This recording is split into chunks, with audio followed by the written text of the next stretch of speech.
Hello friends, welcome to Smile Talk paramedical channel.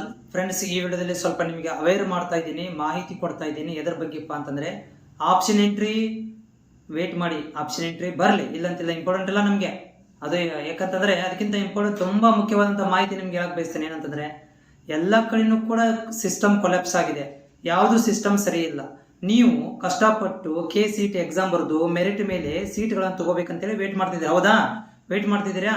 ಆದರೆ ನೀವು ಯಾವಾಗ ಕಡಿಮೆ ಫೀಸ್ ಅಂತೇಳಿ ಖುಷಿ ಪಟ್ಕೊಂಡು ಆ ವೆರಿಫಿಕೇಶನ್ ಸ್ಲಿಪ್ ತಗೊಂಡು ಆಪ್ಷನ್ ಎಂಟ್ರಿ ಮಾಡಿ ಕಾಲೇಜ್ ಆಯ್ಕೆ ಮಾಡಿಕೊಂಡು ಕಷ್ಟಪಟ್ಟು ಅಡ್ಮಿಷನ್ ಹೋದಾಗ ಅಲ್ಲಿ ನಿಮ್ಗಳಿಗೆ ದುಪ್ಪಟ್ಟು ಫೀಸ್ ವಸೂಲಿ ಮಾಡ್ತಾರೆ, ಮುಂದೆ ಕೂಡ ಮಾಡ್ತಾರೆ.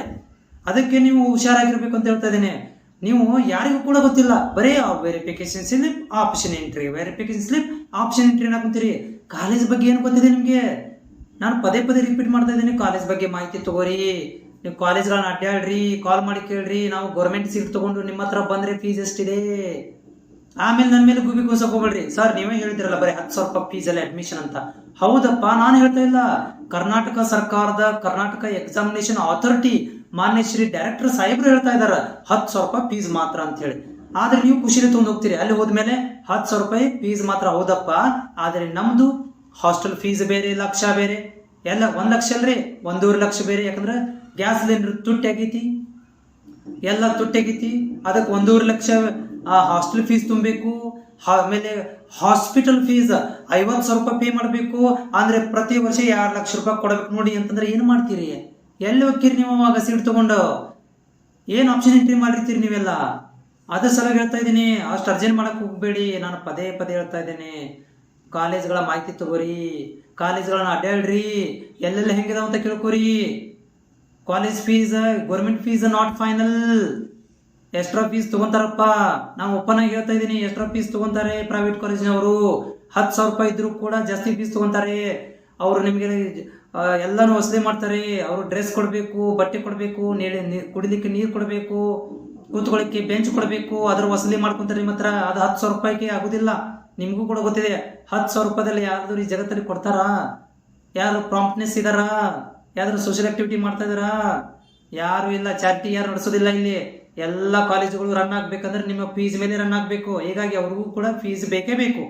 ಆದರೆ ನೀವು ಕೂಡ ಕಷ್ಟಪಡಬಾರ್ದಲ್ಲ. ಅದಕ್ಕೆ ಸಲ ಹೇಳ್ತಾ ಇದ್ದೀನಿ, ಇನ್ನೂ ಆಪ್ಷನ್ ಎಂಟ್ರಿ ಲೇಟ್ ಇದೆ. ಕಾಲೇಜ್ಗಳನ್ನ ಸೆಲೆಕ್ಟ್ ಮಾಡ್ಕೊಂತ ಮೊದಲು ಕಾಲೇಜ್ಗಳನ್ನ ಮಾಹಿತಿ ತಗೊಳ್ರಿ. ಅಲ್ಲಿ ಹಾಸ್ಟೆಲ್ ಕಂಪಲ್ಸರಿ ಮಾಡಿ ಏನ್ ಮಾಡ್ತೀರಿ? ಹಾಸ್ಟೆಲ್ ನೀವು ಬರಬೇಕಂದ್ರೆ ಏನ್ ಮಾಡ್ತೀರಿ? ಯಾರು ಹೇಳಿಲ್ಲ ನಿಮಗೆ? ಕೇಳಿದವರು ಹೇಳುದಿಲ್ಲ, ಆಮೇಲೆ ಸ್ಲಿಪ್ ಅಲ್ಲಿ ಇರುವುದಿಲ್ಲ, ಆಪ್ಷನ್ ಎಂಟ್ರಿ ಇರೋಲ್ಲ. ಅಲ್ಲಿ ಹೋದ್ಮೇಲೆ 1.5 ಲಕ್ಷ ರೂಪಾಯಿ ಹಾಸ್ಟೆಲ್ ಕಂಪಲ್ಸರಿ ಮಾಡಬೇಕಪ್ಪ. ನೀ ಏನ್ ಮಾಡ್ತೀರಿ? ಆರ್ಡರ್ ಕಾಪಿ ತೊಗೊಂಡ್ಬಿಟ್ಟಿರ್ತೀರಿ, ಅಡ್ಮಿಷನ್ ಹೋಗಿ ಮಾಡ್ಕೊಳಕ್ ಹೋಗಿರ್ತೀರಿ. ಕ್ಯಾನ್ಸಲ್ ಮಾಡ್ತೀನಪ್ಪ ಅಂತಂದ್ರೆ ಟೆನ್ಷನ್ ಜಾಸ್ತಿ. ಬೆಂಗಳೂರಾಗ ಇಡಬೇಕು. ಬೆಂಗಳೂರಾಗಲ್ಲಿ ಫುಲ್ ರಶ್, ಕೀ ಒಳಗಡೆ ಕೇರ ಮಾಡಂಗಿಲ್ಲ. ಎಲ್ಲಿ ಹೋಗವ್ರು? ಈಗ ಖಾಲಿ ಇದಿರಿ. ಹಾಳು ಮೂಳು ಯಾವ ನೀವು ನೋಡೋ ಬದ್ಲಿ ಮೊದಲು ಬಿಟ್ಬಿಟ್ಟು ನಿಮ್ಗೆ ಯಾವ ಕಾಲೇಜ್ ಬೇಕಲ್ಲ, ಎಂಥ ಕಾಲೇಜ್ ಬೇಕಲ್ಲ, ಅಡ್ಡಾಡ್ಕೊಂಡು ಮಾಹಿತಿಗಳನ್ನು ತೊಗೊಂಡ್ಬಂದು ಆಮೇಲೆ ಆಪ್ಷನ್ ಎಂಟ್ರಿ ಮಾಡ್ರಿ. ಇಲ್ಲಪ್ಪ ಅಂತಂದ್ರೆ ನಿಮಗೆ 10,000 ರೂಪಾಯಿ ಇದ್ದಲ್ಲಿ 1 ಲಕ್ಷ ಆಗುತ್ತೆ, 10,000 ರೂಪಾಯಿ ಇದ್ದಲ್ಲಿ 7 ಲಕ್ಷ ರೂಪಾಯಿ ಆಗ್ತೈತಿ. ನೆನಪಿಟ್ಕೊಡ್ರಿ, 7 ಲಕ್ಷ ಕೊಡಕ್ಕೆ ರೆಡಿ ಇದ್ರೆ ನೀವು ಆರಾಮಾಗಿ ಕಣ್ಣು ಮುಚ್ಚಿ ಆಪ್ಷನ್ ಎಂಟ್ರಿ ಮಾಡ್ರಿ. ಯಾರು ಬೇಡ ಅಂತ ಹೇಳ್ತಾರೆ ನಿಮ್ಗೆ?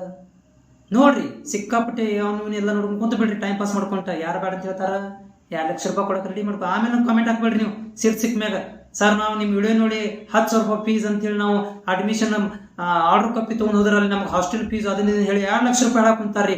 ಏನು ಮಾಡೋಣ್ರಿ ಅಂತಂದ್ರೆ ನಾ ಏನು ಮಾಡಕ್ ಬರ್ತದೆ? ಅವಾಗ ಮೊದಲೇ ಹೇಳ್ಬೇಕಲ್ಲ. ಬಾಮ್ಯಾಗ ಬೀಳಕ್ಕಿಂತ ಮೊದಲೇ ಹೇಳಬೇಕು, ಬಾಮಿ ಆಳ ಹೇಳಬೇಕು. ಅದನ್ನ ನಿಮ್ಗೆ ಮನವರಿಕೆ ಮಾಡ್ಕೊಡಂತೀನಿ ನಾನು.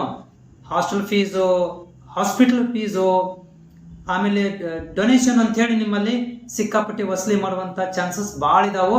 ಹುಷಾರಾಗಿರಿ.